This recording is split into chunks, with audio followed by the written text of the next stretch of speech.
Good morning, everyone. This is Jeff at The Glorious Uncertainty, and sometimes the system throws up a horse, and I do get quite excited about it. And this is one of them. Surprise picture in the Southwell or Southwell, 6:30 early evening. So the horse is trading, and what I find strange about this is the horse is trading 14 to 1 across the board. It's almost as though the bookmakers, none of them will stick their neck out. They're waiting to see either what the yard think or what the market thinks, obviously. But they can't make up a mind. Usually you'll find one, and it's usually Bet365, will duck a horse. But all of them, it's got them a little bit flustered, this one. So they've all gone safe and all stuck around 14 to 1. And just a quick mention about Porfin. I think Porfin at 14 to 1 is just... It's crazy. It's a really, really big price. But this one, surprise picture, it comes back to 6 furlongs. Now, as a 2-year-old, it was racing really well at around a mile, and it won at a mile. And on the all weather, it does perform quite well. Now, recently, it's been performing very, very well in upper sprint races. By that I mean 6 and 7 furlongs.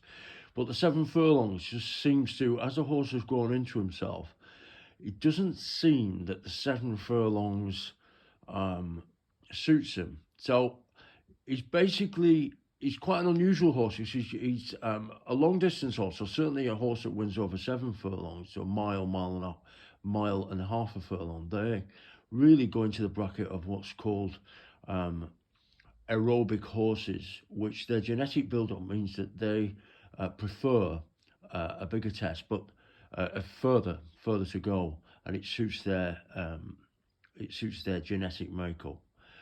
But this, from a 2-year-old, has grown up and is now looking at going the other way into more sprint distances, which is quite interesting. Now, as I say, surprise picture, last time ran on the all weather was 7 furlongs, I think. I'm not reading this off anything, I'm just trying to remember everything. It was raced on 7, it came fifth, but set up a blisteringly quick time, unbelievably fast on the standard to slow surface. Set up then, but then unfortunately faded in the last furlong. So surprise picture really does represent massive value. So back to the bet. That's enough of me waffling on. We have the win, 14 to 1 anywhere is available. We're having 5 points on that, and then we're going Paddy Power, the top 5 to place in the top 5 at 6 to 4 and 10 points on that. I really just cannot see the horse not placing in the top 5.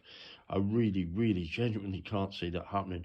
But sometimes when you get a horse like this and you find them, and the system indicates them, you've got to, just be sensible and remember that these are horses, they're not machines. And so we a little bit of caution, we're not lumping tons on, but this is getting really to our maximum amount we would ever stake on one race. Now, the other thing as well, I get restricted on my accounts, and they're doing that already, especially on Paddy Power, because when you're betting, I am betting. I put my money where my mouth is. I'm not one of these tipsters who comes along and just mentions a horse and then breezes off into the sunset. This is not what I'm about. I back the horses, and my point stake. So on this race, I'm having 50 on the win, 100 on the place. Okay, so understand that my money is going on these horses. I'm not selling you up at the river and letting you just take all the risk. I take the risk. I'm a semi-professional gambler. Yes, I also have a work in construction. I'm a semi-professional gambler. So my money is where my mouth is. Now, this is a long message, but surprise picture. Southwell, 6:30. Those are the prices. That's the instruction. Back to 6 furlongs. I think he's going to do it, and Porfin won't be far away. I don't think. But I'm going to also put up a TriCast. That will be in around half an hour's time or an hour's time. So that's it. Enough from me. Cheers, good luck, and bye for now.